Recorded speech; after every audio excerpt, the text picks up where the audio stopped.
Guys, welcome to the I Love CVille Show. My name is Jerry Miller. Thank you kindly for joining us live in Charlottesville, across the Commonwealth, the country, and the world on the I Love CVille Network. A lot to cover on today's program. I had this topic come up this weekend, and I want to try to address it. Most influential and impactful people in Charlottesville. People really making change in the community, change maybe for the better or for the worse, depending on who you are. We'll talk about that on today's show. In fact, we'll lead the program with the show, with this topic on the show. I also want to talk UVA Hotel and Conference Center pictures we put on the I Love CVille Network. We'll talk historic rental vacancy rates in Charlottesville. I'll introduce you to a new listing that hit the market, relatively new. It's on Elliott Avenue in Belmont. This is a tear down because of the zoning potential. However, it has an asking price north of, or right at $350,000. So that topic on today's show.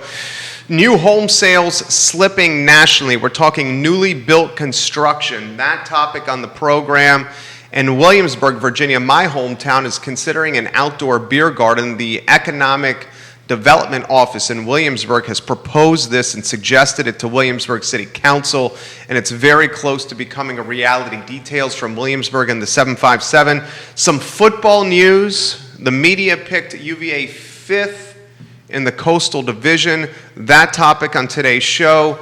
We'll also chat with Keith Smith in about 24 minutes on the program.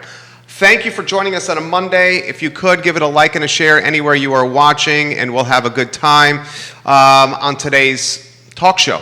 So the first topic is something that came up this weekend that I want to relay to you. The topic was brought up at a party.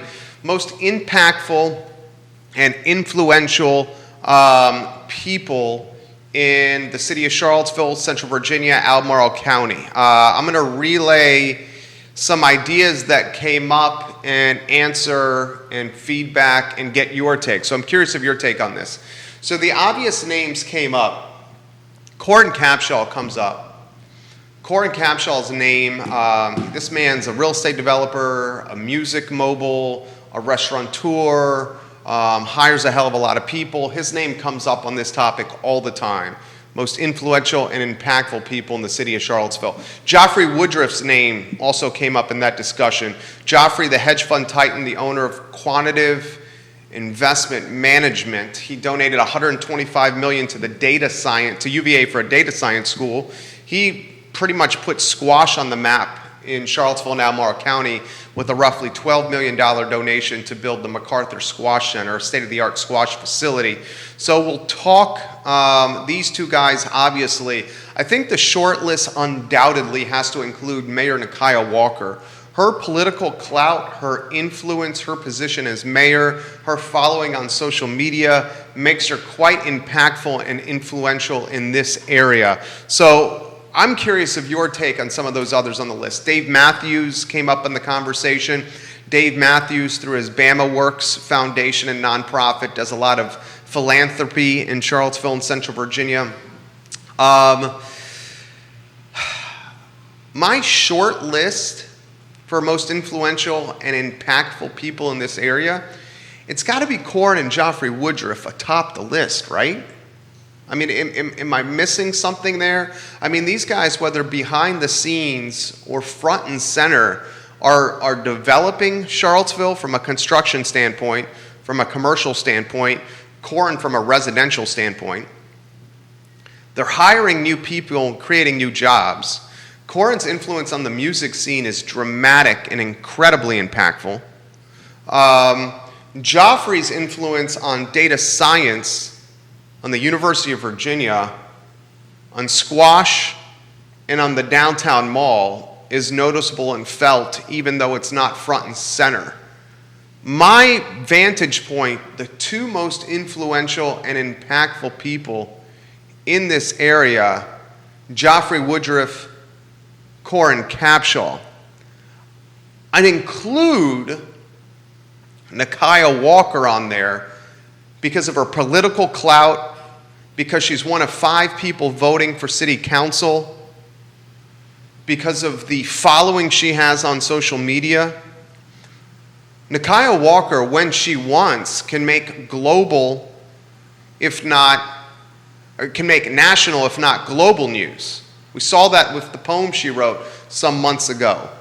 When you have the mayor position and platform, you have the reach she has, and when you're elected, right out of the coattails of August 12, 2017, she was elected in early November 2017, you have history also on your side. So something that Corn and Joffrey may not have, this grassroots political clout, Nikia Walker most certainly does.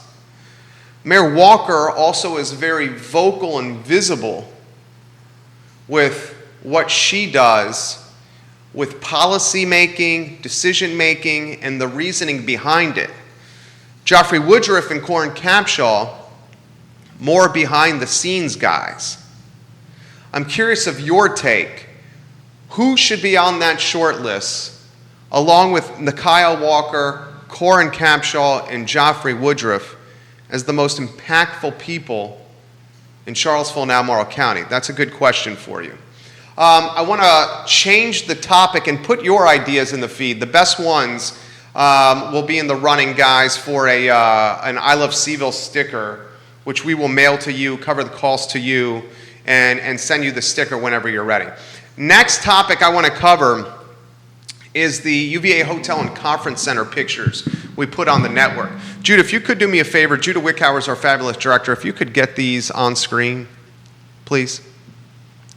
The Building and Grounds Committee, we know, we've talked about this on the show, has approved a hotel and conference center design. This hotel and conference center will soon anchor UVA's Ivy Road entrance, along with Joffrey Woodruff School of Data Science. The Board of Visitors and Grounds Committee approved the schematic designs, which Judah Wickhauer, our director, is putting on screen. We're talking 223 square feet hotel and conference center sited along the southwest corner of Emmett and Ivy. The hotel and conference center will facilitate UVA events. That's important to emphasize, UVA events and gatherings, but they say it's going to be open to the public. Our experience of 21 years of being in this community, when UVA says it's for UVA events and gatherings, but also open to the public, that generally is not the freedom the public or the autonomy the public wants to utilize whenever they choose. The hotel's about 215 rooms, about 26,000 square feet of conference center space. The hotel's 223,000 square feet total. Conference center, 26,000 square feet. It's got a 10,000 square foot ballroom, which is the largest meeting space in Charlottesville. This is going to change the game here. Imagine UVA having recruiting events for third and fourth years and welcoming the financial firms from the Big Apple, having those recruiting events in the conference center and having the recruiters stay in the hotel. I mean, you can see the potential there. A lot I want to ask and questions I want to get to the bottom to of this hotel and conference center, of this data science school, of this new construction done by the university. The renderings look absolutely beautiful. If you want to get them back on screen, for those who are just tuning in, Judah, that would be appreciated. I think the renderings are special and beautiful. I'm curious first to know how much the public will be able to use the conference room space and the ballroom space. That's the first thing we should want to know as citizens. I also would like to know,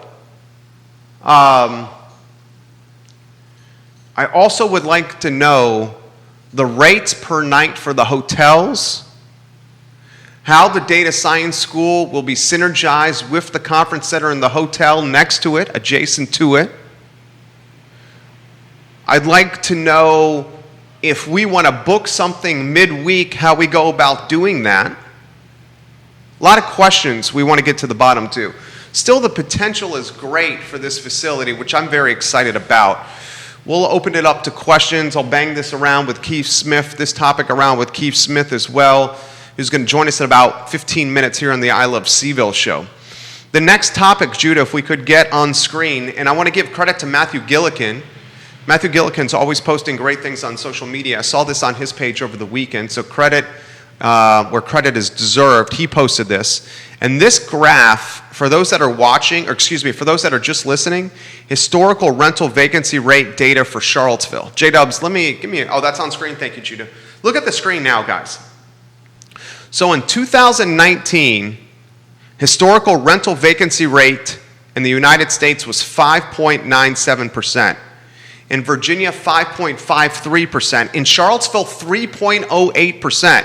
So 2% plus lower than the national average, Charlottesville, Virginia. U.S. national in 2019 was 5.97%. Charlottesville, Virginia rental vacancy rate, 3.08%. We're talking about a difference of 2 percentage points, almost 3 percentage points different there. Charlottesville versus the U.S. And if you look at the rates, the vacancy rates in Charlottesville, and you compare them to the national average, in 2017, the national average was 6.18%. In Charlottesville, 1.91%. So these are substantial vacancy rates that are extremely low in Charlottesville. It's an example that we're under-apartmentalized. We don't have enough apartments to accommodate the growing demand. When you're under-apartmentalized, the prices are going to increase. And the rental prices in this market are going through the roof. Through the roof every single year. So until we get more rental options on the market, the monthly rental rates will continue to increase. It's supply and demand 101. Charlottesville and UVA, they're hiring more people, the university, and they need somewhere to live. Outside employers are setting up shops in the city to poach the talent coming from the university, and these outside employers are bringing people to the city to open up these shops. Dexcom is a perfect example in Dairy Central. And these folks need somewhere to live. Neil Williamson likes to say, more housing for everyone, of the Free Enterprise Forum. We agree with that. We need more housing in this area. And so much of the discussion is focused on affordable housing for home ownership that affordable housing for rentals is overlooked, forgotten, or missed. So this is a topic we should consider. Charlottesville in 2019, 2020 kind of an anomaly because of COVID. In 2019, the historical rental vacancy rate in Charlottesville City, 3.08%. In the United States, 5.97%. We're talking a difference of over 3% here, folks. A lot to cover on the show in this topic, which we will percolate and we will continue to discuss over the course of this week on the I Love CVille Network. I was surprised to see the rates as low as they were in the city of Charlottesville. Now, you have years like 2012 and 2010. Judah, if you want to get the information back on screen, if you could, please. Where 2012 and 2010, you're talking 10 percentage points plus. But now, the disparity between the national average of vacancy rates in the city of Charlottesville is basically 3 points. That's a large delta. That is a large delta.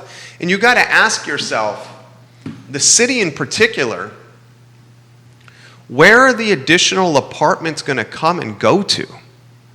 For the city in particular. You don't have a lot more space to build vast apartment complexes. Granted, you could go up, you could do towers and go up, but that apartment tower that held Hardywood, Pilot Brewery, in Skipping Rock Brewery, the tap room there on the corner of West Main, and is that West Main and 10th or West Main and 14th? Might be, I think it's 10th. Or 14th, one of those. That apartment that goes up in the air,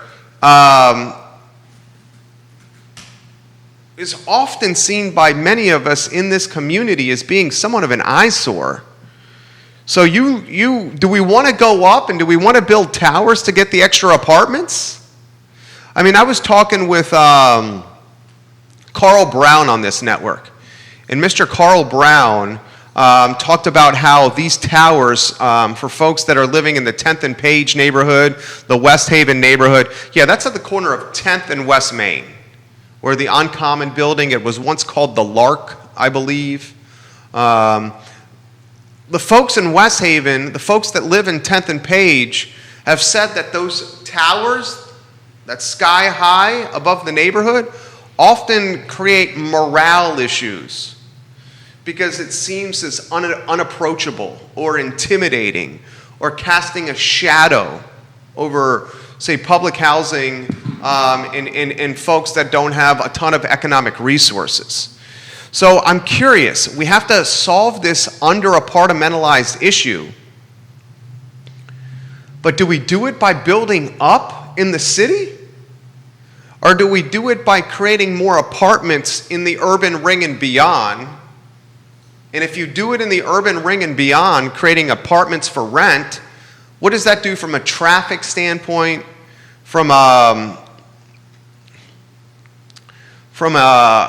cars hurting the environment standpoint, quality of life standpoint, ozone standpoint, dangerous to bikers and walkers standpoint? Curious of your take on that. Now, I want to highlight, this kind of follows suit when I'm talking. Judah, if you could get that Elliowood Avenue listing on screen, that would mean a lot to us. Guys, this listing has been on the market. It's 501 Elliott Avenue. The asking price is $350,000. 2 bedrooms, 1 bath, 1,000 square feet, okay? Now, the good thing about Elliott Avenue, let's talk positives first. I'm a positive kind of guy. The good thing about Elliott Avenue is it's close to everything. I mean, you're a hop, skip, and a jump from downtown, a hop, skip, and a jump from Belmont. It's absolutely close to everything. The positive of 501 Elliott Avenue, it's zoned R2. Zoned R2. So it has some potential, city approval, of course, for, say, a 2-family unit, a side-by-side, or an over-under. Now, let's talk about the knocks of 501 Elliott Avenue. $350,000 asking price, 2-bedroom, 1 bath, 1,033 square feet. It's sold as is. And if you slide through some of these photos, we'll put the link on the I Love CVille Network, you'll notice the property is in disarray here. I mean, it's not looking good, this property. In fact, I would venture to say this is probably a tear down. You got a ton of water damage here. You got a house that was built in 1947, so we got a home that's what? 70, close to 70 years old here, approaching 70 years old. It's just in bad shape right now. So I would venture to say that this house is a tear down. So you're paying $350K for the dirt. The dirt is 0.17 acres. Now, this particular piece of dirt, if you had the means to pay $300-some thousand for the land, and then you had the money to build something brand new in today's environment where lumber is still, it's not as pricey it was during COVID, but it's still pricey, where you're having a hard time finding subcontractors to do work, where the supply chains are pinched in construction, and more on that in a matter of moments. You're going to need $300-some thousand. Let's just say you negotiate, you get this piece of property for $300. That's a $50K reduction on asking price. And Wendy Perry of Howard Hanna Roy Wheeler Realty, Greene County, has this listing. So say you negotiate, you're able to get $50,000 off the asking price to $300K. $300K for a piece of property that you're likely going to tear down, and then you're going to have to build new construction at a time when supply chains are pinched and throttled and difficult for new construction to get produced and coming to market. So it shows you how expensive it is if you want to be a speculative investor or home flipper. Gone are the days of fresh coat of paint, some new appliances, some new granite, refinishing the hardwoods and staining them. And here are the days of tearing property down, paying $300,000 roughly for dirt, and then dealing with throttled and pinched supply chains to build new construction side by side or over under. That's an expensive proposition. I mean, you're talking close to $1 million when everything is all said and done, plus the carrying costs of a year plus easily of debt service. A year plus easily of debt service. Permits, approvals, navigating red tape. As my friend Keith says, turning red tape into green tape. That takes time, money, and effort. That's called opportunity cost in business. And what opportunity cost means, what could you be doing else for your business or your life besides navigating a project like 501 Elliott Avenue? I'm going to follow this one closely. $300 and some thousand for 0.17, a home built in 1947 that has R2 zoning potential. This is going to take a deep-pocketed individual to navigate the process, the time, the carrying costs, the debt service, and the throttled supply chains that are associated with speculative housing investment like a tear down and a new construction rebuild for rental purposes. Time will tell. Next topic on the show. This is something I watch. This is an indicator. This is an indicator that housing indicators, KPIs, key performance indicators that I watch and follow closely. Sales of new single-family homes fell to an annualized rate of 776,000, 6.6% below May's rate of 724,000, and a staggering 19.4% lower than June 2020. So June of this year versus June of last year. New construction home sales only. June of last year, 839,000 newly constructed homes were sold during COVID. June 2020.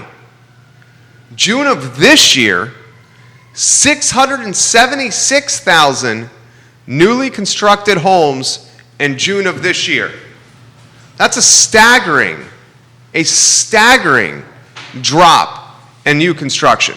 Here's another thing to consider. The price of homes, new construction, is going up, and it's going up quick. Not only that, you're seeing an increase in mortgage rates. So when the price of new construction is going up and mortgage rates are upticking a little bit, you're essentially pricing people out of the new construction market. You see what I'm saying? And that's exactly what's happening right now. We'll talk about this with Keith in about 4 minutes here on the I Love CVille Show. Two other things I want to get out of the notebook before we get to Keith Smith, who's waiting in our green room. I want to talk about this outdoor beer garden, Judah Wickhauer. So this is from the Daily Press, the paper I grew up reading. The Economic Development Authority in Williamsburg has recommended to Williamsburg City Council that they adopt a local ordinance that would establish an outdoor beer garden. If approved by council, the city's request would then go to the Virginia Alcoholic Beverage Control Authority, the ABC of Virginia, for approval. Each of these outdoor refreshment areas can be up to 1/2 of a square mile and be located contiguous to another one. This is absolutely perfect for Duke of Gloucester Street in Williamsburg, Virginia. The reason I bring this up to you is I see other localities in the Commonwealth pursuing this idea. I know the city is flirting and considering doing this, so is Scottsville, so is Albemarle County. But the Duke of Gloucester Street in Williamsburg, if you're familiar with Williamsburg at all, an outdoor refreshment area in Merchant Square would be A++++ for tourists and locals alike in Williamsburg.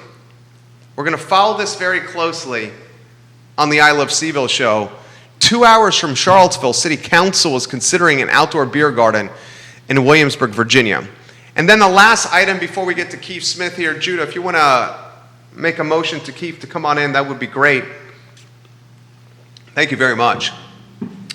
UVA football has been picked to finish 5th in the Coastal Division by the media.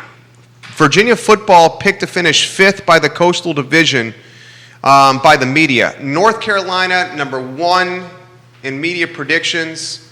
Sam Howell is their quarterback. He's a pro that's still playing college.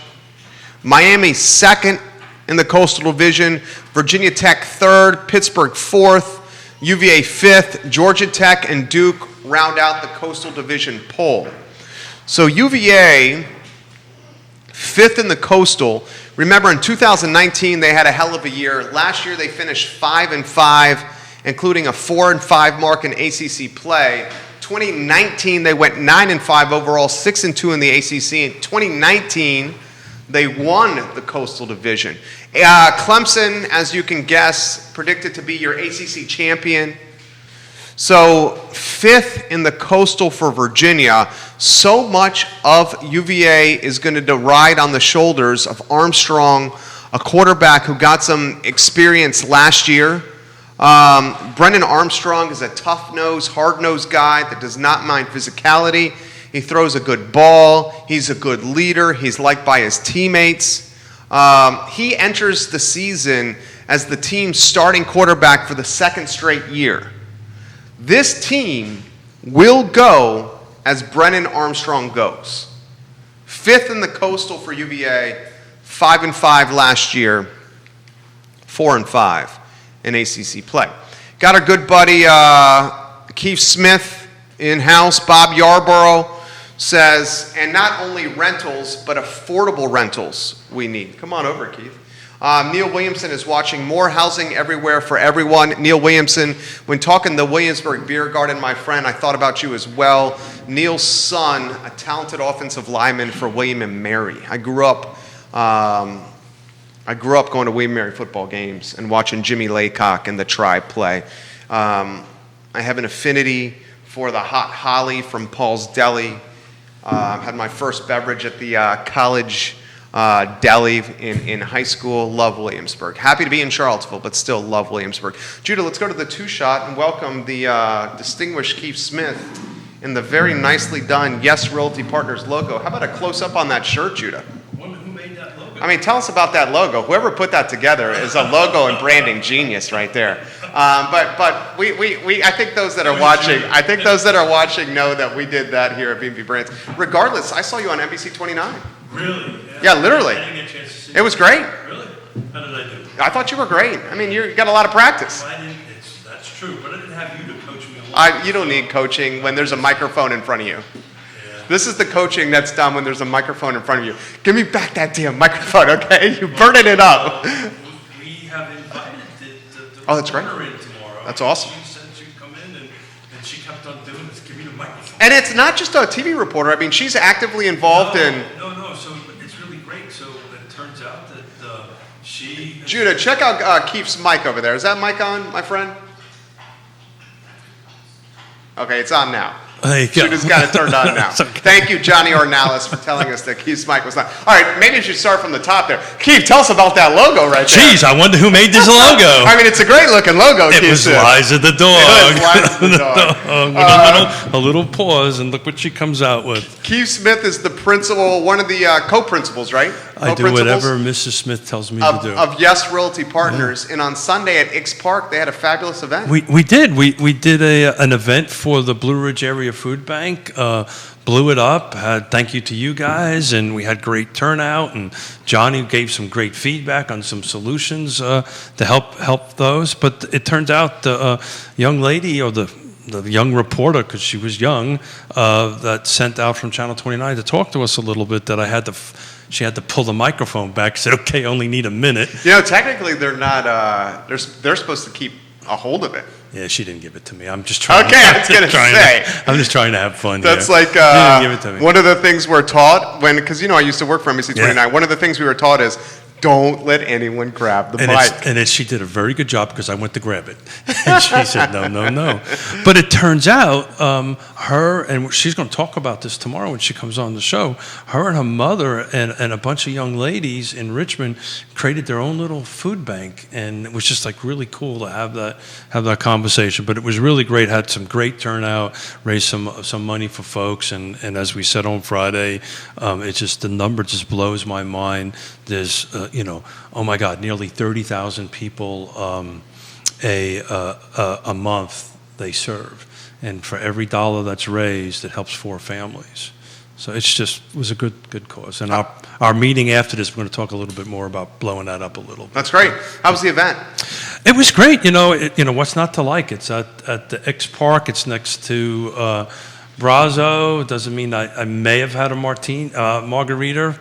I may not have during there, but it was just a great facility, great thing. Great to have our teammates there and our fellow agents and folks at our office, and it was just a lot of fun to get there. But it's just when people walk up and donate and tell their story, not necessarily some folks that walked up that donated used to get food from the Blue Ridge Area Food Bank, and to step back up and give back, man, that's worth everything. That's beautiful.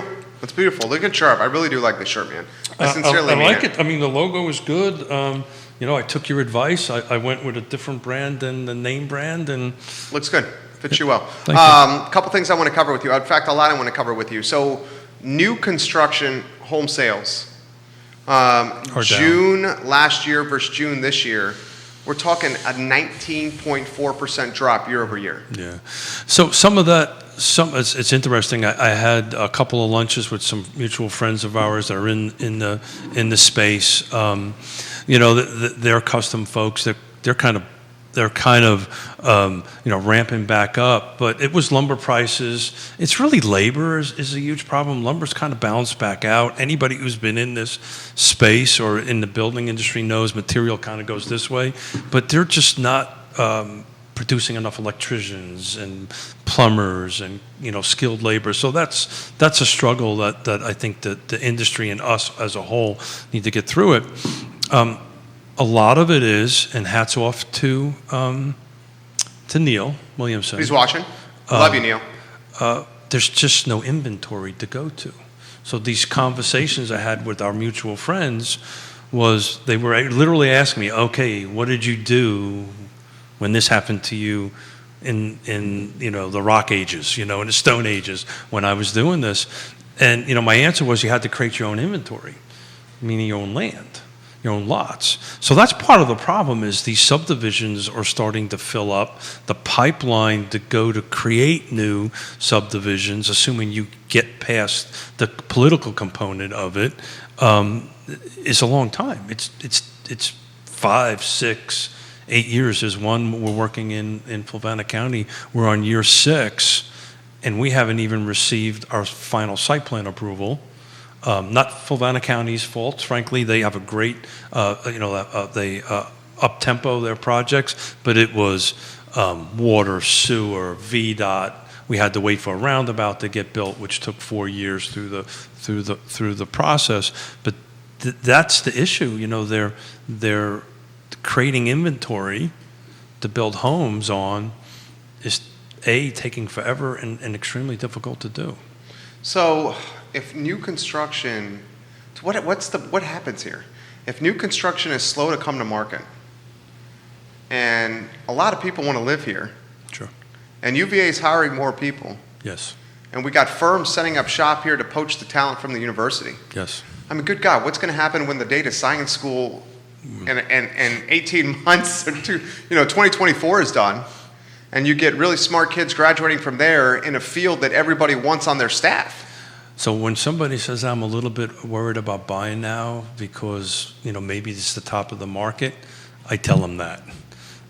You're saying it's going to get worse. The values are just going to consistently increase. on that end of it. And there's just no way inventory, when I'm referring inventory, I'm talking about lot inventory or areas that builders, either vertical or horizontal, right, apartments or subdivisions, single family attached or detached, it just takes forever to get through that way, and it's going to take a very long time before any of that hits any type of equilibrium, in my opinion, for what it's worth. Affordable rentals. I sent you the graph. Vanessa Parkhill's watching. She says, create those rentals in both areas. Go up in the city and in select areas in the urban ring. With thoughtful design, that's the way to go. Is that what we have to do? Do we have to build up? And those are towers. I mean, we heard Carl Brown say in the show that the tower that's towering over West Haven and 10th and Page, over there by Peloton Station where the Hardywood Brewery was, and then the tower across the street from it that's even closer, it impacts morale. Yeah, I was thinking about that because I was listening to you on the way over when you were talking about that. I'm going to pivot this a little bit. I'm probably going to get myself into a little trouble here. This is part of the struggle UVA is having with its affordable housing, 1,000 to 1,500 units. They need to tackle this transparency and trust, to be honest with you. Let's take a look at it. If you live in this let's just call it what it is. I grew up in that neighborhood. They built this tower. There's a bunch of, by the most part, folks that look a lot like us paying. I know the flats. That's the one you're talking about. The flats, that's the one. Corin sold that. Yeah, I know. And he made a hell of a lot of money. He did, but you know what the room rate's going there per door? It's not cheap. How much? It's anywhere between $750 and $1,000. $750 and $1,000 per room. Per room. So not the apartment in totality. Yeah, correct. Yeah. So when I say door, per bed. Per bed's better. Yeah, per bed. Per bed. Yeah. Thank you. Per bed. Per door would refer to the actual unit. You're right. Per bed. So these numbers are staggering. That's staggering. And look. So a 3-bedroom is like minimum $2,250 a month. And if you grew up in that neighborhood, you go, really? Yeah. I'm sure this happened. I'm sure there was our outreach. I don't know the particulars of how it got there. I was involved on the periphery. I was involved, like that word, huh? On the periphery, I was involved. It's the shirt and the logo. I like it. I was involved in it from a very afar. But yeah, it's how do you build trust? How do you build transparency? How can what UVA is going to do? Because at the end of the day, that's what all that is. Yeah. Right? Those 3 large structures on Brown. Roosevelt Brown. Yeah, Roosevelt Brown turns into 10th. On the other side. Yeah, on the other in side. West Main, In those West Main. 4 That's or right. 3 structures. You know that area well. It's one of my running and biking routes in there. It's all students. You and I aren't living there. Right. And it's all. So you put this on the feed earlier as you were walking over. Second years on grounds at UVA and its impact. Well, in reference to will it lower the rental? So Yona and I are buying an investment property again. Awesome. We're going to rent it. Thank you. We're going to rent it out. We're holding in the city. Urban Ring. Okay.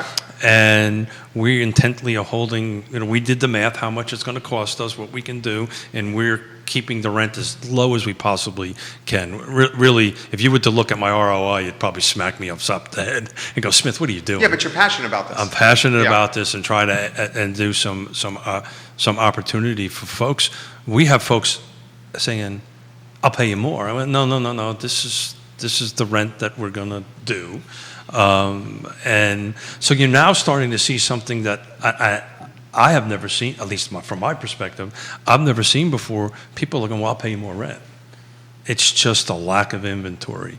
More of everything, and Matthew Gilligan is hats off to him. More of everything helps everything. And Neil promotes this too, but, it's just, to go back to the question on second year, you've got my wheels turning on that. My original thing was I don't think it's going to help much at all, but I'm starting to change my thinking a little bit on that, and it may actually make an impact on it. Only time will tell if they're actually going to do it. I can tell you I'm a little concerned that it will be in our lifetimes before that decision is actually made. A viewer, Judah, if you could go into my Facebook Messenger, Bill McChenzie, great picture. Bill McChenzie sent a picture to Facebook Messenger. He's watching Keith and I on the show. He is literally watching by the old, it looks like where the old Sacagawea statue, actually no. So this is on the 10th in West Main Quarter. In fact, is this a Google image pool? Bill, let me know if that's Google image. Judah, let us know when that photo's up. He said West Main Street has become an ugly canyon because of the towers that are going up on West Main Street. So it's interesting. So the question to follow through on the second year, look, there was a lot of process went through it. The zoning said it happened.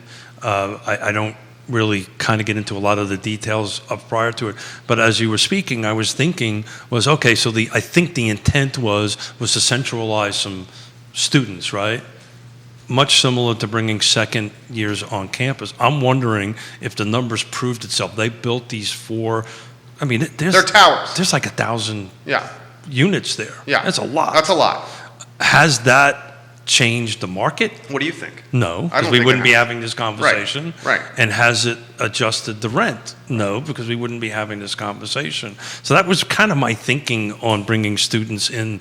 Is it on the second year? Is it just going to change the periphery? Second time I used that word. This is the word of the day.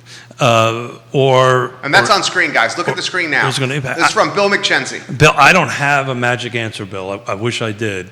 But if I kind of look back, if the intent was to relieve some of the pressure around, I don't think that happened. No. And plus, we pissed a bunch of people off. Well, exactly. Yeah. Exactly. And we can make the argument that, this isn't even an argument. This is true. They're admitting more students every year. But aren't they having a cap of 26,000? Still more, though. Yeah, sure. Yeah. Yeah, I mean, I think looking at UVA to become Ohio State of 50, 60, 70. Oh, it's not going to be that. No. I mean, could you imagine what would happen in this town? Yeah. Yeah. But still, even a couple hundred more. They have somewhere they need to sleep. I do want to go back to your Elliott Avenue conversation. I wasn't sure if I should. Yeah. Well, I'm going to preface it. I can't talk details. Okay. But I'm going to look at that. I'm going to talk about the process. Okay. Right. So it's R2. Yeah. Which is zoning. Right. So zoning says yes, you can put 2 residential units on it. Okay. Then you need to flip over to the subdivision ordinance. So you have 2 separate ordinances that guide this. Will there be a subdivision in Elliott Avenue? Because what you're going to do is you're going to end up putting 2 units on 1 lot. So for all intents and purposes, from a practical perspective, you're subdividing a lot. You're not, right? But as far as a visual goes, you're going to put a duplex on this lot, right? 1/2 is you, 1/2 is me. The problem is when you dig through, and I don't have it in front of me, when you dig through the subdivision ordinances, I'm pretty sure that lot's not big enough because you have to have a minimum square footage of lot to put 2 units on a duplex lot. So what a lot of the city has is they have this lot, so it's duplex. And me and you look at it and go, oh boy, it's duplex. We can put 2 units on it. We can buy this $350,000 house, tear it down. Let's use 300 for simple marine math. And it's $150,000 a side. Okay, if I went out to buy a raw lot in Charlottesville right now, it would cost me $150,000. Makes sense. Now you flip it over to the subdivision ordinance and go, oops, I can't fit it on there, right? Or I don't meet this criteria. Or more importantly, to Matthew Gilligan's point, I now need to have 4 freaking parking spots on site. Yeah. Think about that. Yeah. 4 parking spots on site. So when we did Nassau Street, I had to petition the city, and we worked a little bit of maggage for the land trust so we could put 1 on property. We did the same thing. We took these lots, these R2 lots, and went through the whole process. Took us about a year to get there and to go through this process. And then the city allowed us, because we found an exemption in the subdivision ordinance, that we could put 1 car on street and 1 car on the lot. But that lot, if you were to put 2 units on that, would have to have 4 cars sit on it. Just think about the math on that. 10 by 18 times 4. What's the parking spot, is it ordinance is the right word? What's the parking spot guidelines? So it's in order. So each around UVA, it depends. You'd have to specifically look at the zoning for that particular parcel, right? It's not a regional kind of thing. You look at it. So in R2, you have to do so much. In R1S, you have to do so much on that type of thing. So let's talk general terms here. Did I go in the weeds on that? No. You Okay. you handled that well. And we're not specific to any listing. General terms. Who is the buyer of? Yeah. So the Yes, buyers, yes. the buyer would be me and you, right? So or a local. That's the reason why I'm. This isn't going to be a homeowner that lives there that's buying this. Maybe not. Maybe this works, and we look at it and we say, okay, we'll pay $300,000 or whatever the math is on that, and we make a business decision to tear it down, build 2 units on there. It pencils out.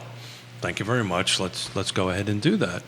That is a microcosm of what this missing middle, this auxiliary dwelling unit increase, and that's, to me, going vertical. It's a whole different world. You need different contractors to do it, different developers. There's not a lot of folks out there in the space that can handle that other than the big guys.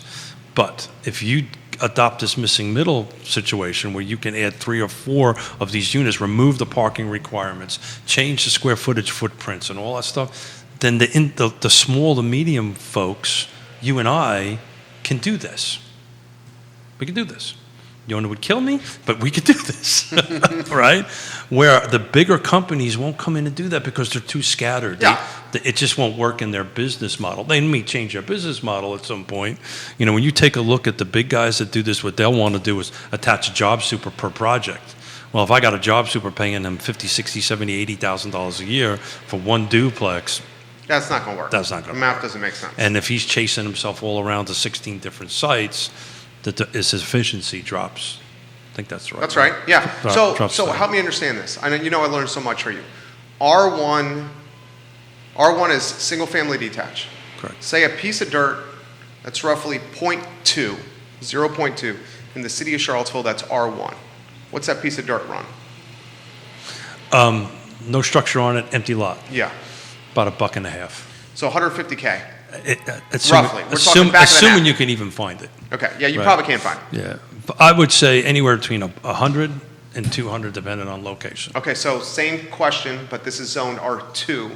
So you could do a side-by-side, a duplex townhome. How does that change the price? Well, that's the point I'm trying to make. So that, and I haven't penciled it, I haven't looked at it. There's literally me walking over here hearing this. So this is just pure spitballing at Yeah. this point. So what would happen is you'd pick up the phone and say, Keith, I'm thinking about buying this. This is what I'm thinking to do. I'm going to say, okay, great, time out. I'm going to open up the ordinances. I'm going to go through everything, reach out to my surveyor, land planner folks that we go, and we're going to say, okay, guys, by the subdivision ordinance, can I put 2 units on here?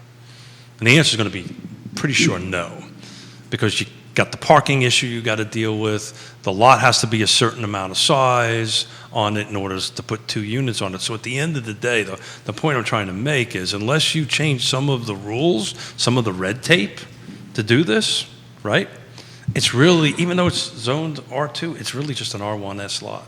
That's all it is. It has no value. Again, I'm making some wild assumptions here, right? Because I haven't read any of this stuff and dug into it. But I'm pretty sure, how long has it been on the market? I'll give it to you right now. I think it was July 20th. Yeah, got it. So if it's been on the market for more than a couple of weeks, Yeah, in this then month. the math doesn't work. Yeah, so right? I can tell you right now, July 20th. Yeah, I'm talking about subdivide, I'm talking So about 6 putting days. excuse me? 6 days. Okay, yeah, somebody's probably looking at that to see how that would work. And then there's a demo cost and a demo process and blah, blah, blah, blah, blah, blah, blah. But you potentially could put 2 units. You could do over under like you talked about, or side by side. Which one's easier to build? Over, under, or side by side? Going up is always cheaper, Going up is cheaper? always cheaper. So is the over, under, what is that called from a housing standpoint? Is it just called an over, under? That's literally what it's called. It's not a town, it's different than a townhome, which is side by side.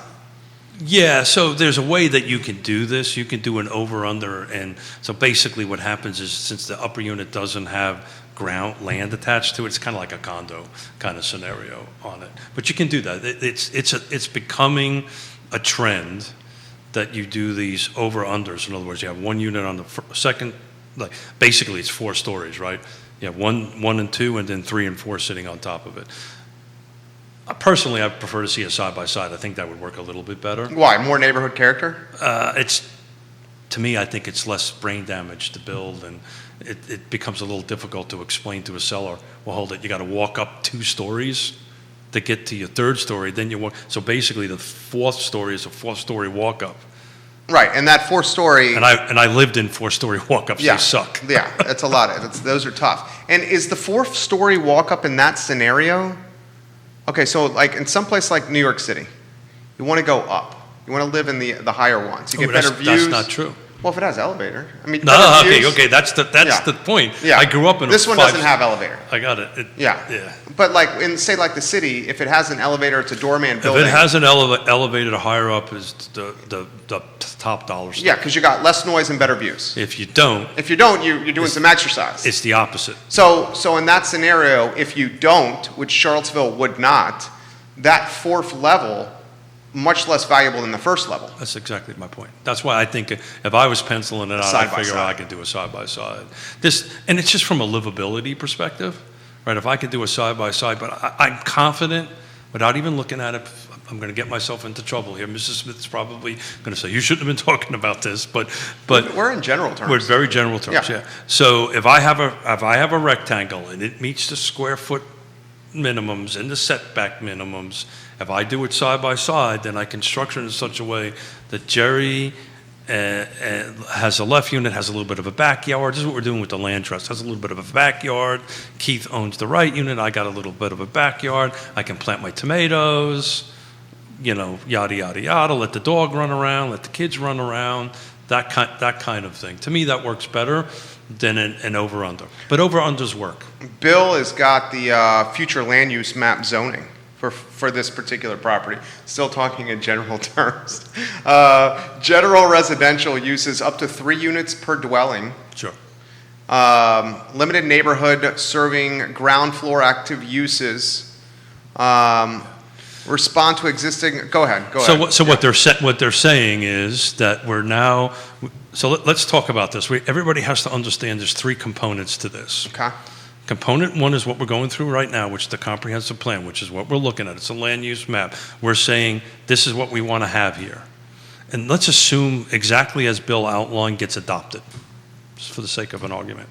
It's still R2.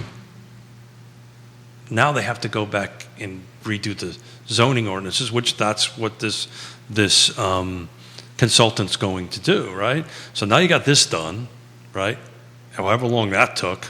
Then they have to go through the rezoning part, which, oh, by the way, is a public process. The public's going to be involved in it. Everybody's going to have comments on it. So now we have to create the zoning to allow these 3 units to sit in it. Oh, and then there's a 3rd component, is the subdivision ordinance has to be changed to change the setbacks, to change the parking requirements, to change all this stuff. And these 3 components all come together to allow that to happen.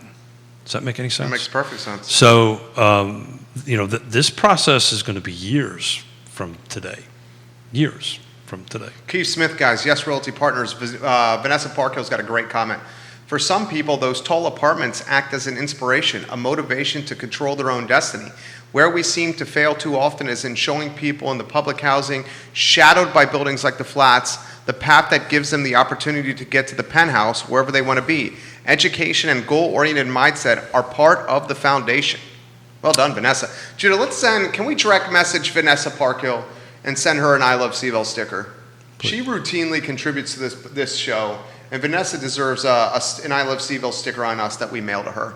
Maybe one of these shirts. Do you have one of them? Oh, I'm sure she would love the shirt. We'll talk. Vanessa Parkhill, you just won an I Love CVille sticker. So, you're 100% right. We talk about this all the time. It requires base 3 items. The ones I just outlined, which is the land use planning development geek speak, right? You got to get these 3 components through it and so forth and so on. But there's that, education, and transportation. We talk about this all the time. And then I like to add a 4th one, which is the healthcare system. But, she's spot on. Spot on. What's the plan for tomorrow? Yeah, so Batman and Robin. Nice. We're going to chat with this wonderful person, young person, for about 15 minutes and get a little bit of learning on her life and what she's doing to help feed the less fortunate. And then I think we're going to continue this conversation, do what we do well. Looking forward to it. I'm looking forward till tomorrow at 10:15. Keith Smith, Real Talk. Do we want to? Sure. We want to plug Monday? The Monday concept? It's official. I'll let you. I'm not so sure we cleaned up the tagline yet. Yeah. But if you got that floating, it's up to you. You're the boss. Well, so Monday, starting next Monday. Yeah. Next Monday at 10:15 a.m., we're launching a new show. Yep.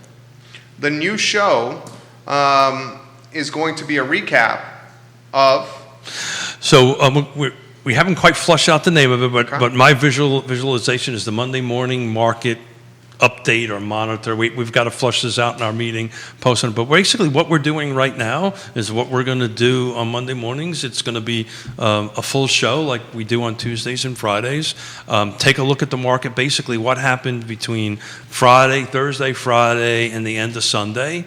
On that end of it, we're going to have Nikki Chambliss with us, sitting as a co-host. Oh, very nice. Yes. Every Monday. Every Monday. Cool. So we're adding another voice to it, and what we're going to be doing is inviting other real estate agents to come in and out of that chair right there. Cool. Talk about it from their perspective. What we came up with this idea, and thank you for helping me with it, is the market is moving So fast. And changing so rapidly. We just want to get information out there. And then, we've been doing this for 2.5 years. Yeah. What you just did is what I hope happens is folks chime in, the conversation gets changed a little bit of a direction. Somebody like Vanessa throws in a question, we respond to it. I think I'm excited about it. I'm extremely excited. So new show on the I Love CVille Network launches Monday at 10:15 a.m. Nikki Chambliss, fabulous businesswoman. Keith Smith, myself, 10:15 a.m. We'll probably go to about 11:15 on the I Love CVille Network, and we'll have fun talking shop, talking numbers, talking biz, and what transpired over the weekend. So basically what we're doing in this little spot, we're just moving it to a full show. Yeah, so we giving can it just more talk time. about the market, give it a little bit more time, get into some dialogue with the folks that chime in. That's what we were hearing across the board, so we'll see how it goes. Ray Cadell says, my wife and daughter are in Manhattan at the moment apartment hunting. God bless them. Jamie Turner says, that new show sounds super exciting. Nicholas Erpy says, that new show sounds super exciting. Grayson, watching the program, I cannot wait for the Monday show. Well, I catch you and Keith all the time as much as I can. We got the Erpies coming in on Friday. Nicholas Erpy, Alex Erpy, Xavier Yerpy, Friday on Real Talk. So if you're just tuning in, the news is the Monday morning market We got to work meeting. on it. Monday morning I don't market know. meeting. We're gonna. I think it's gonna Because you want require. alliteration. This is your world. You're the genius. But what were you going to say? I was going to say we probably ought to have a cocktail or two and flush this out. Monday morning market. We'll figure it out. Well, let's see what anybody. What do you guys think we should call it? Jamie, Nicholas, Jeffrey, Leah, that are watching the program now. What should we call the Monday show? So if you're a real estate agent and you look at Paragon, there's an upper right-hand corner. It's called a market monitor, and you can set it however you want. I set mine for 3-day increments. Every 3 days, it tells me what's going on it. So I was just thinking adding The monitor is not bad. Monday morning market monitor. But I'm sure my tongue is going to get tied up with that. That's fantastic alliteration. I love it. Monday morning market monitor. What do you guys think it should be called? Put it in the feed and we'll get it on air. What were you going to say? I think 4 M's is a bit much. Monday morning market monitor. Can you say that? Say no, that 3 times fast. I cannot say Can you that. say it 3 times fast? No, sir. We're done. Meeting time. This guy's great people. Yes, Realty Partners. Trust the name of the game. Yes, Realty Partners. And just so that we know, Judah knows we're doing an extra He show. does. Okay, Yeah, good. he likes it. I didn't want to get hit on the way out. One of his favorite things is doing the shows. He's told me that. Yeah, well, we could not do this without him. Judah Wickhauer is our director in North Star. Right, Judah? He enjoys doing that. All right. Well, you got to give a plug of who's the underwriter.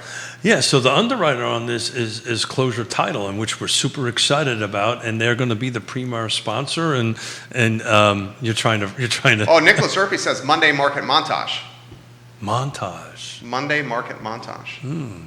Yeah, so we're going to tagline them that they were super enough to step up. And when I pitched it to them, they most people now when I go and see them go, "Oh, how much do you want?" But Grayson says, as long as it's you and Keith, I'll be watching Jerry. oh wow, that's special. Thank you, Grayson. That was Well, we're going to have another rock star at the table, so a little bit of balance. So I mean, I'm excited for Nikki Nikki, here. this is a little bit of Does she know what she's getting herself into? we with literally you and me? well, she watches the show enough to know. Oh, she watches a ton of them. Nikki, I love you on the program. You know I do. But we had a meeting prior to me coming over And here. you were like, you realize I was it's very- 2 years of doing this. I was very transparent. And how did you set the stage for her? I said, "You're doing this. I'll see you at 10 o'clock." I figured you voluntold her. No, I did not. I did not do that. I just said, "Look, this is a great idea. What do you think?" And she was all over it. So we're going to have a lot of fun. Yeah. I can't wait. We're buying seatbelts, but that's a different story. Real Talk tomorrow, 10:15 a.m. Real Talk tomorrow at 10:15 a.m. Keith Smith, thank you. Judah Wickhauer, thank you. I am Jerry Miller. This is the I Love CVille Show, where we talk the best of Charlottesville and Central Virginia in approachable fashion. Thank you guys for joining us. Enjoy your Monday afternoon. Take care. Thank you, sir.